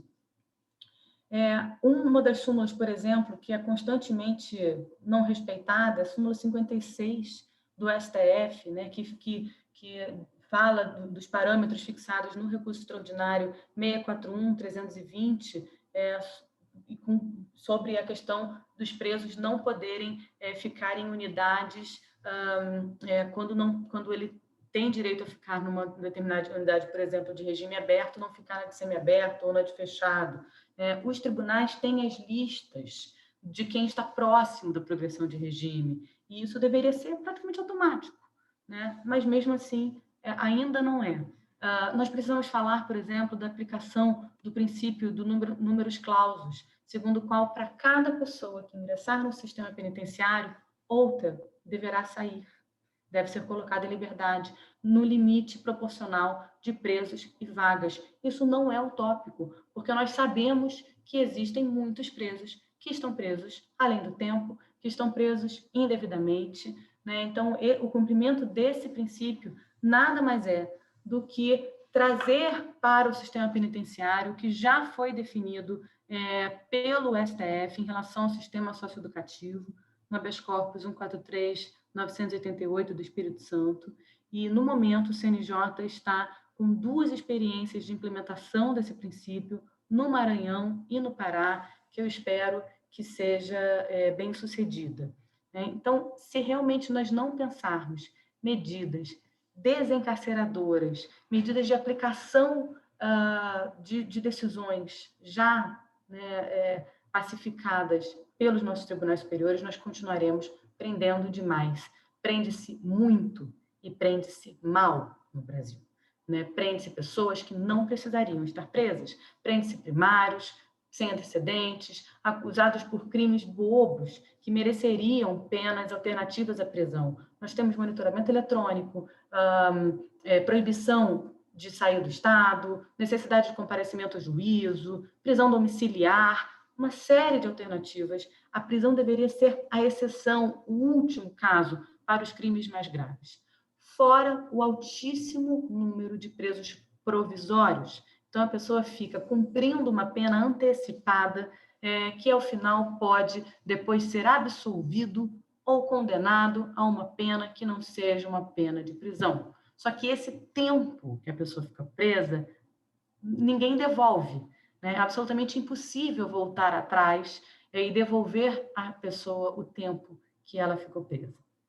Um outro tema que eu gostaria de trazer aqui na minha fala, e vou ser breve nas minhas exposições iniciais, porque eu acho que esse tema requer muito um debate. Nós temos mais de 200 pessoas assistindo, é importante que também possam fazer perguntas e a gente possa dialogar, mas eu não poderia deixar de falar das mulheres encarceradas. Nós temos uma realidade que mostra que, se a prisão é cruel para os homens, ela é ainda mais cruel para as mulheres. As mulheres ficam no que eu costumo chamar de cemitérios de mulheres vivas, porque elas ficam abandonadas à própria sorte. As unidades prisionais femininas, elas são unidades feitas por homens, pensadas por homens, para homens e apenas mal adaptadas para as mulheres.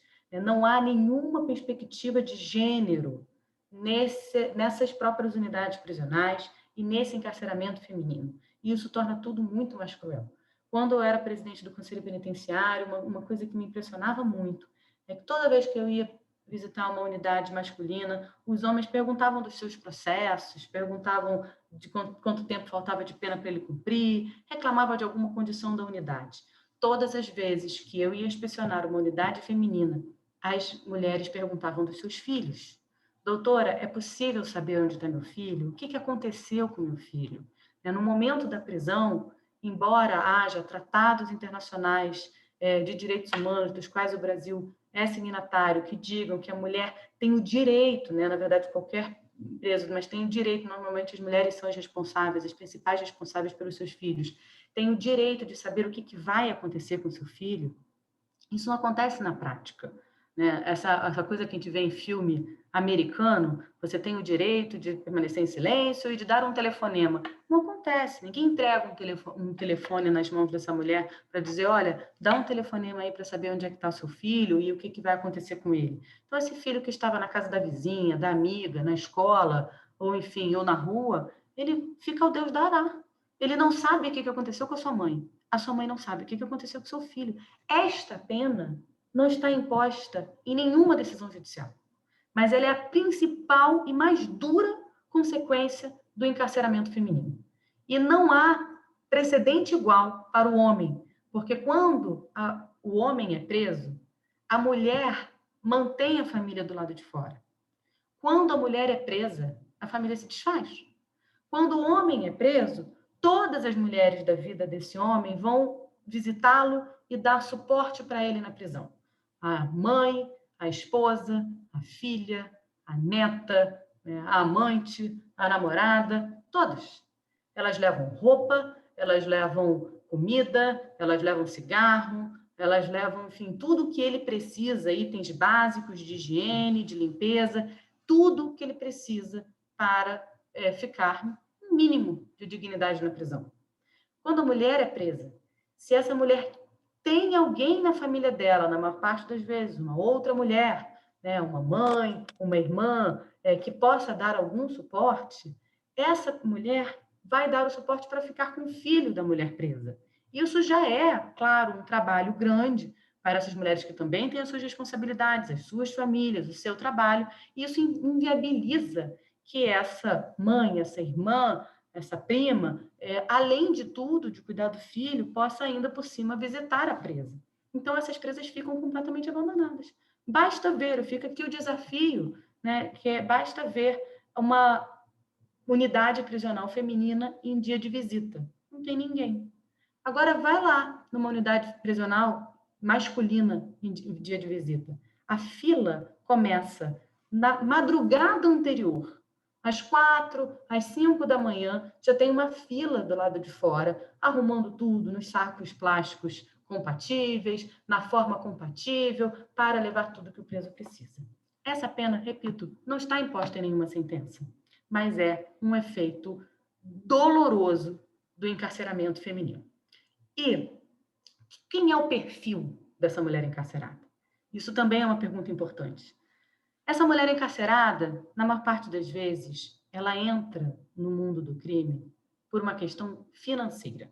Quando eu comecei a pesquisar esse tema, ainda como conselheira, né, como presidente do Conselho Penitenciário, eu achava que a mulher encarcerada ela entrava no mundo do crime por amor, por alguma paixão, né, por algum preso, se envolvia no crime por ele. Isso até acontece, né? Tanto é que existem as que tentam levar drogas no presídio, mas não é a regra. Na maior parte das vezes, essas mulheres elas são responsáveis pelo sustento dos seus filhos. Elas são responsáveis financeiramente por eles, total ou parcialmente, né? Mas na maior parte das vezes é delas a maior responsabilidade. E às vezes elas têm até emprego lícito, algum emprego, mas por uma necessidade financeira, para sustentar os seus filhos, acabam recorrendo ao que mais a convida para a prática criminosa, que é o tráfico de drogas. Observe que o tráfico, ele nada mais é do que um negócio, né? Uma compra e venda que ela pode fazer até dentro da sua casa. Ela pode estar grávida, ela pode estar com todos os seus filhos ao redor e fazer na casa dela um ponto de venda de drogas. Ou ela pode levar a droga de um lugar para o outro. É um crime, portanto, sem violência e sem grave ameaça. Por isso, as próprias redes de tráfico de drogas procuram muitas vezes as mulheres. E é por isso que, às vezes, elas procuram também esses traficantes para pedirem um trabalho que, às vezes, ela pensa, vou fazer só essa vez e não vou fazer de novo, mas é porque nesse mês eu estou precisando muito de dinheiro. E o que acontece? Esse machismo que nós vemos na sociedade, ele também se reproduz no mundo do crime. Quando o tráfico de drogas procura essas mulheres para levar a droga de um lugar para o outro, para fazer um ponto na sua casa, se essa mulher for presa, ele abandona ela à própria sorte. Diferentemente do que acontece muitas vezes com os homens. Muitos homens são protegidos pelo tráfico no momento da prisão, conseguindo, né, ajuda jurídica, designando advogado, ou mesmo depois de presos, para receberem o suporte dentro da prisão. Quando a mulher é presa, ela é abandonada pelo tráfico. Ela é largada lá, à própria sorte. Descartável, portanto, numa situação de vulnerabilidade ainda maior. Porque esse machismo que existe no mercado de trabalho lícito também existe no mercado de trabalho ilícito. E, além disso, qual o perfil dessas mulheres, então? São jovens, mães de pelo menos 2 ou 3 filhos, como eu disse, que muitas vezes trabalhavam em algum emprego lícito, primárias, sem antecedentes criminais. E, claro, como já dito aqui pelo Alcides, a questão racial é, sim, muito forte a enorme maioria negras e pardas e com baixa escolaridade.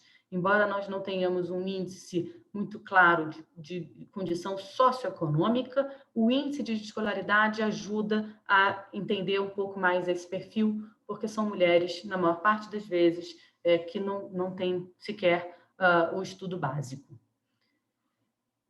Essas mulheres também são presas provisoriamente, muitas vezes. Elas precisariam, de fato, estar respondendo a um processo presas, considerando a situação de maternidade? Ou elas precisam, se condenadas forem, a exercer essa prisão, essa pena na prisão? Eu penso que não, eu penso que isso tem que ser absoluta exceção. E as leis que alteraram o nosso Código de Processo Penal e toda a base de fundamentação do habeas corpus coletivo e de todas as decisões que já foram dadas favoráveis às mulheres para diminuir esse encarceramento feminino, ela tem como base não só os direitos da mulher, mas os direitos dos seus filhos. As nossas previsões, inclusive internacionais, de proteção à criança e adolescente. Porque, como eu disse, a vida desta criança é largada à própria sorte e pode ter consequências extremamente danosas para o seu desenvolvimento nessa situação de abandono. Nós temos uma belíssima decisão do Supremo Tribunal Federal no habeas corpus coletivo, que infelizmente não é cumprida. E mesmo assim, ela também merece uma ampliação, porque ela apenas diz respeito às presas provisórias, e eu vou além. Eu considero que deveria ser, na maior medida possível, concedidas penas alternativas à prisão, também às presas condenadas. A prisão para mulheres deve ser absoluta exceção e não a regra, como muitas vezes ainda acontece, com uma resistência muito grande dos nossos tribunais, e quando digo nossos tribunais de todo o país, para cumprimento dessa decisão tão bonita do STF. Eram essas as colocações que eu gostaria de trazer para vocês nesse primeiro momento, e me coloco à absoluta disposição para o debate, trazendo aqui uma parte final, uma frase muito famosa do Nelson Mandela, que diz que ninguém conhece uma nação verdadeiramente sem ter estado nas suas prisões. Uma nação não deve ser tratada pela forma como trata seus mais ilustres cidadãos, mas os seus mais simplórios. Se nós formos ser julgados pela forma como nós tratamos os nossos presos, nós seremos condenados, e muito mal condenados, enquanto nação. Quem já esteve numa prisão sabe que aquilo ali é uma verdadeira masmorra. O cheiro é incomparável, né? E as pessoas que lá ficam em condições absolutamente desumanas.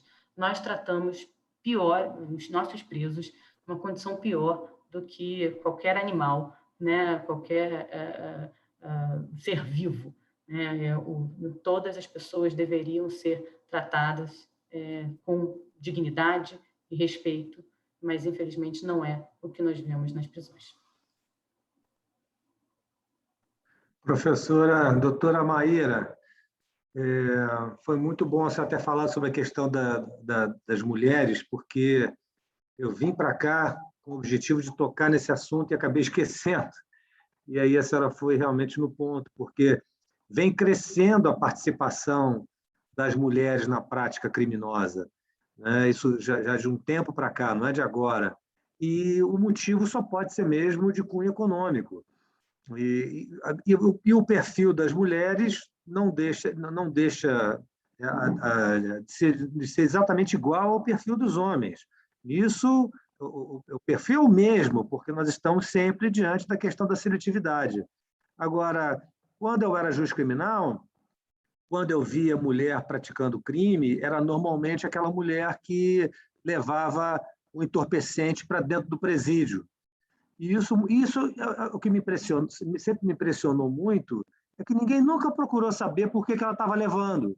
Se estava havendo algum tipo de coação, se ela estava sendo obrigada a fazer isso pelo marido, namorado, apenado que estava lá dentro, se era algum outro tipo de constrangimento feito pelo bando, pela quadrilha, pela organização criminosa. Isso ninguém nunca se preocupou em apurar.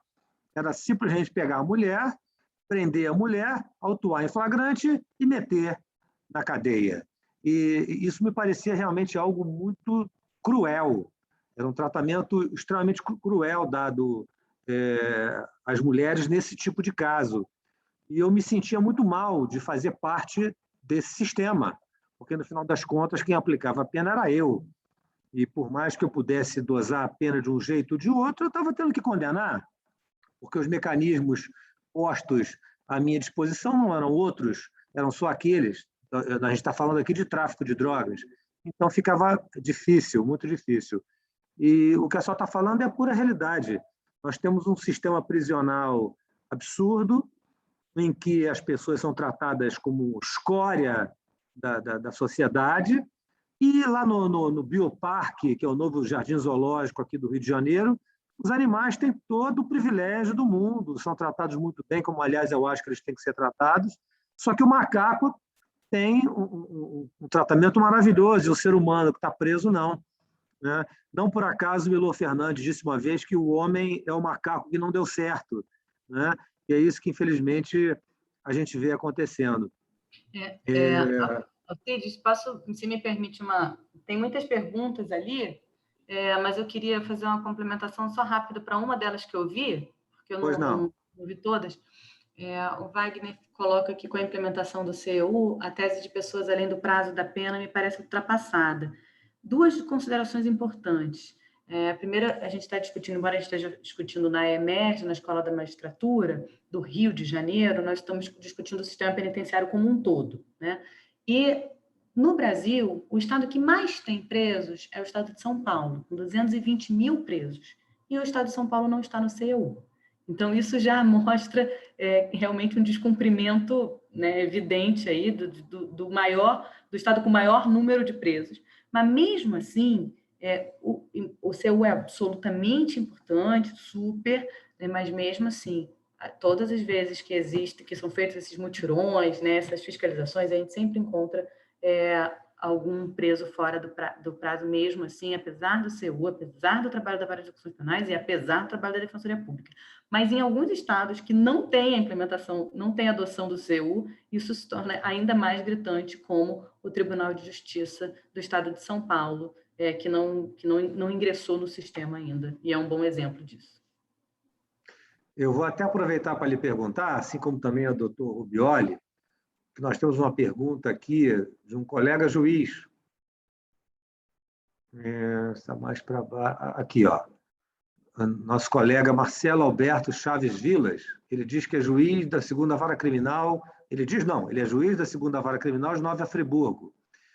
Atualmente faço pós na PUC, meu trabalho de conclusão do curso é sobre viabilidade da aplicação do acordo de não persecução penal ao delito de tráfico de drogas, na modalidade privilegiada. Indago se o funcionalismo teleológico desenvolvido por Hoxie auxilia na argumentação jurídica dogmática, haja vista a inclusão de conceitos de viés utilitário e o fato de que tal prática poderia auxiliar de modo efetivo o desencarceramento.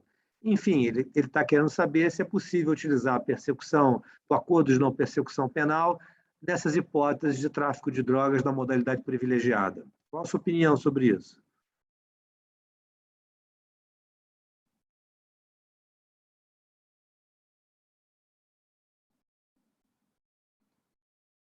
Doutora Maíra? Achei que não era pergunta para mim. Desculpa, você pode repetir, que deu um tilt aqui na hora que eu estava tentando consertar.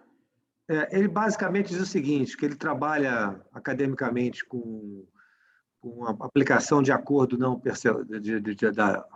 não persecução penal ao delito de tráfico de drogas. Ele gostaria de saber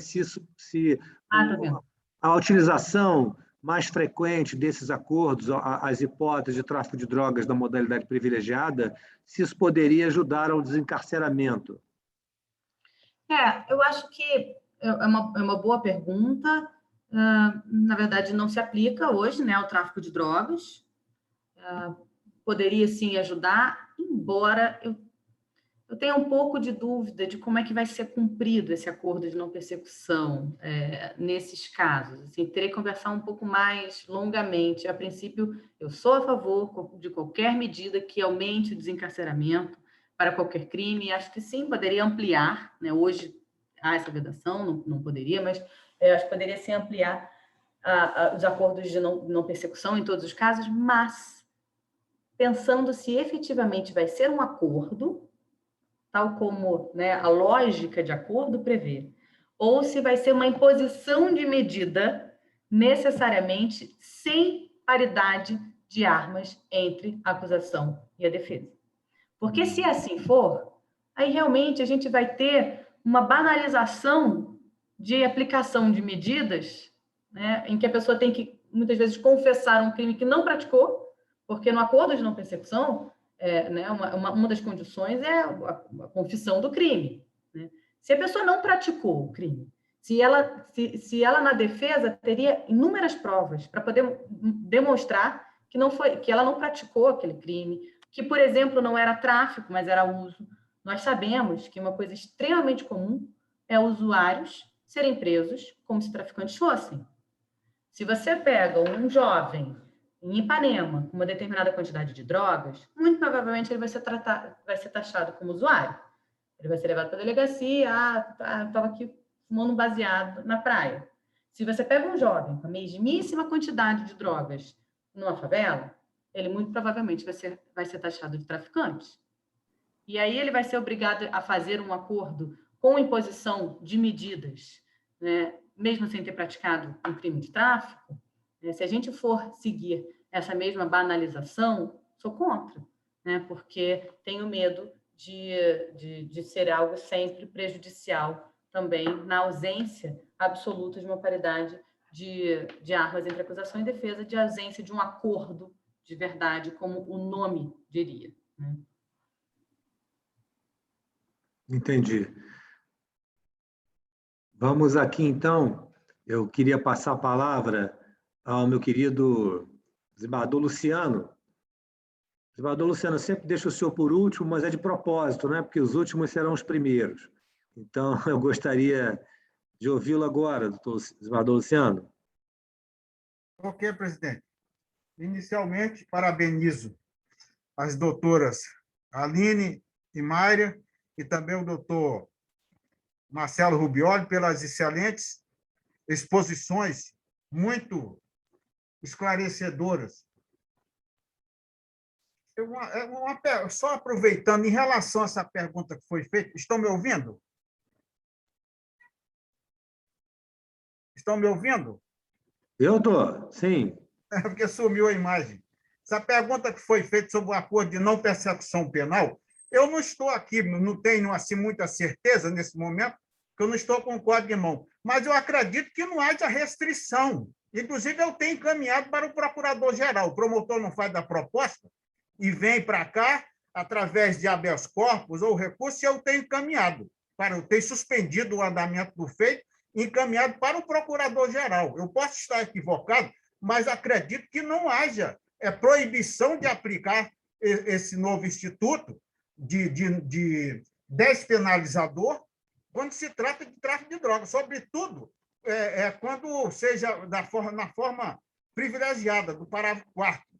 Porque eu não tenho certeza aqui, não estou afirmando com certeza, mas acredito que a lei não faz, ela exige que haja confissão da pessoa, e não que, se tratando de crime hediondo, ou equiparado a hediondo. Agora, outra coisa, uma pergunta que eu gostaria de fazer é quanto à possibilidade, o que é que compreendem os expositores em relação à outorga da administração penitenciária à iniciativa privada. Essa é uma indagação. E outra coisa, também conforme o presidente iniciou a sua fala, disse que era uma questão antiga, mas que se reproduz a cada dia. E eu estava lendo, observando aquele manual do Mirabete, que a primeira edição dele foi em 1987, e ele já dizia naquela época: a falência de nosso sistema carcerário tem sido apontada acertadamente como uma das maiores mazelas do modelo repressivo brasileiro, que hipocritamente envia condenados para penitenciárias com a apregoada finalidade de reabilitá-lo ao convívio social, mas já sabendo que, ao retornar à sociedade, esse indivíduo estará mais despreparado desambientado, insensível, provavelmente com maior desenvoltura para a prática de outros crimes, até mais violentos, em relação ao que o conduziu ao cárcere. Então, essa manifestação do saudoso Mirabete realmente vem muito a calhar com boa parte do que foi mencionado aqui hoje, nesse evento. É só isso, presidente. Muito obrigado pela oportunidade.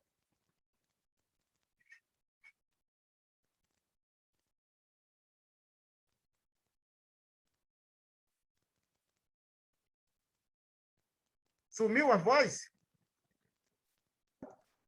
Não, eu tinha esquecido de ligar. A minha pergunta era se algum palestrante gostaria de fazer mais alguma ponderação, doutora Maíra, doutor Rubioli, doutora Aline, se ainda queriam se manifestar. Veja, o desembargador Luciano falou algo sobre a PPP no sistema prisional, né? Eu sei que no estado de Minas Gerais existe o sistema prisional, que é uma PPP, em Ribeirão das Neves. Eu não tenho vivência, né, em Ribeirão das Neves. Talvez eu vi que tem um colega aqui de Minas Gerais que estava assistindo, o Wagner Cavalieri, salvo engano, ele está em Contagem, e ele provavelmente pode ter até uma vivência maior daquela região ali, que é uma região metropolitana, né, de Belo Horizonte. Eu sei o seguinte, que se buscou diminuir custos para o Estado com relação à manutenção predial. Eu não, como eu disse, eu não tenho vivência, mas eu já vi fotos, acaba que imagens, né, do local, acaba que é um local que ele tem uma chance a menos de ter uma insalubridade, porque há uma manutenção ali predial de forma mais rotineira. O preso, ele acaba, o interno, né, ele acaba tendo um valor menor, digamos assim, aquele valor mensal, por causa dessa parceria público-privado, mas não deixa de ter o agente estatal ali, né, trabalhando no local.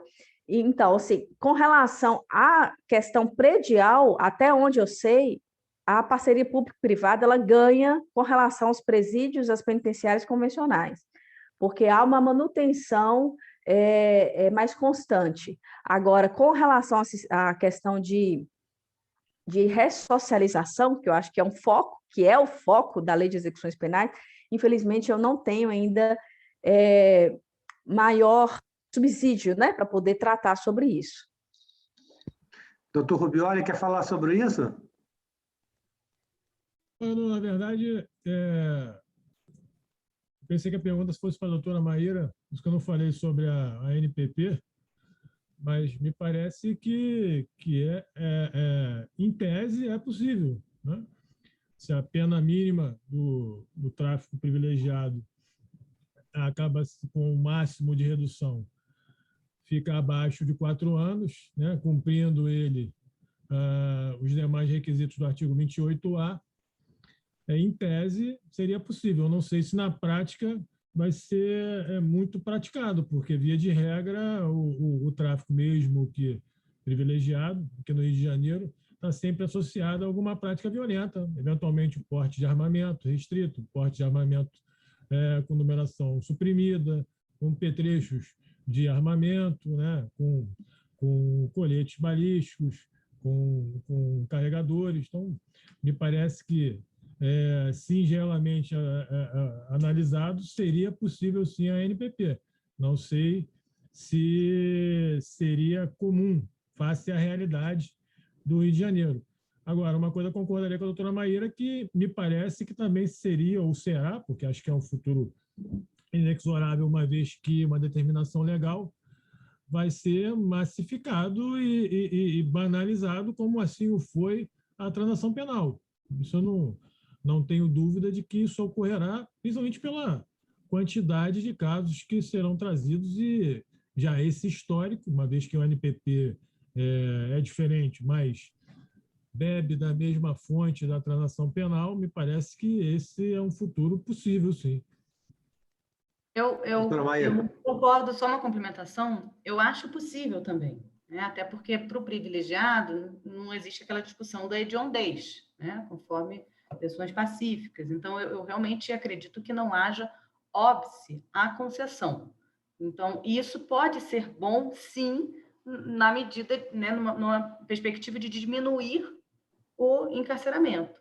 A minha única preocupação é realmente da banalização disso e em todos os casos começarem a ser aplicados, mesmo em casos que não necessariamente teria elementos mínimos para o próprio oferecimento da denúncia, ou para uma condenação, ou para alguma coisa assim. É bem a lógica, como o doutor Rubioli falou, da transação penal. Então, na dúvida, a pessoa aceita a transação penal, ainda que não tenha praticado crime, né, porque é mais benéfico.